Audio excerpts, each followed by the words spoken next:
Classical college education was designed to produce a particular kind of leader, a balanced, thoughtful, engaged leader who can help society.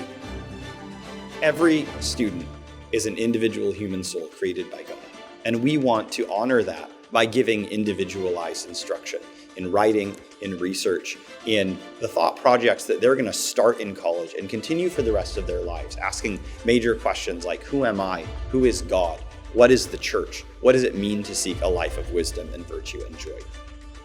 Before I came to St. Constantine College, I taught for 10 years writing classes where I had a total of 100 students a semester, and I actually decided I was done teaching that way.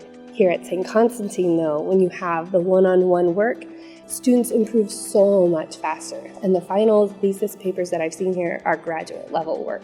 Every student writes in such a different way. You can't teach a lecture to that. You need the one-on-one tutorial where things can be tailored to the students and where other life circumstances can be taken into account so that the mentoring becomes a really important element.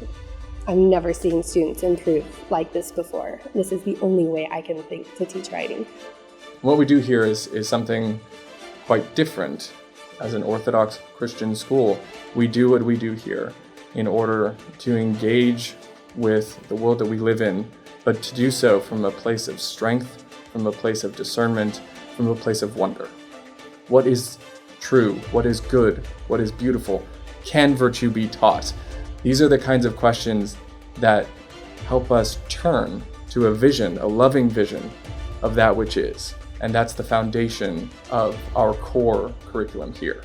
Think of American culture as the Empire State Building. There were two ways to appreciate the Empire State Building. The first way is to get inside that elevator, ride to the top, step out onto the roof, and to look out over the city from this amazing vantage point that is sort of analogous to immersing ourselves in our relevant contemporary American culture. But the other way to appreciate the Empire State Building would be to go downwards, to go into the ground, and to try to understand what are the engineering principles that had to be placed there in order for the building to be able to stand as it does.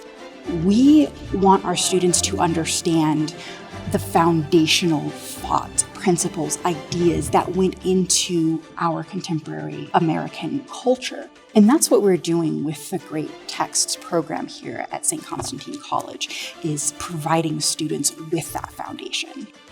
We wanted to have a college program that prioritized having small classes, keeping things affordable, and keeping things personal so students can get the most out of college. I've been a student at the St. Constantine School since I was in 7th grade. So when it came time to look for a college in my junior and senior year, I was looking for a place that wouldn't put me in student debt and that held the same pursuits of beauty, truth, and goodness that I had come to appreciate. That's why I go to St. Constantine College. The community at St. Constantine is focused on loving each other well. Living in a community where you know you can go home and be with people that understand you and are going through very similar things. It's a really good opportunity to shape our whole perspective, not just in the class and what we think academically, but what we think personally and how we relate to one another. Community dinner is not just about making a meal and eating together. It's preparing a meal intentionally for the people that live in your home and getting a chance to love and serve them through that. I've not gotten that opportunity in other places. The tradition of mentoring as education came to us both from Athens, secular Athens, pagan Athens, through people like Socrates, and then through the Christian faith, following the model of the Lord Jesus Christ with his disciples, and produced something so new, good, true, and beautiful that it created modern science, it produced the Industrial Revolution, and it created the modern university. The mind is not a vessel that it is meant to be filled, but rather kindling that is to be ignited. Our students are not waiting for us to give them every good and perfect idea. They are ready to be ignited. They are ready to be drawn into this engagement, into the great conversation. And that's what we seek to do here at St. Constantine.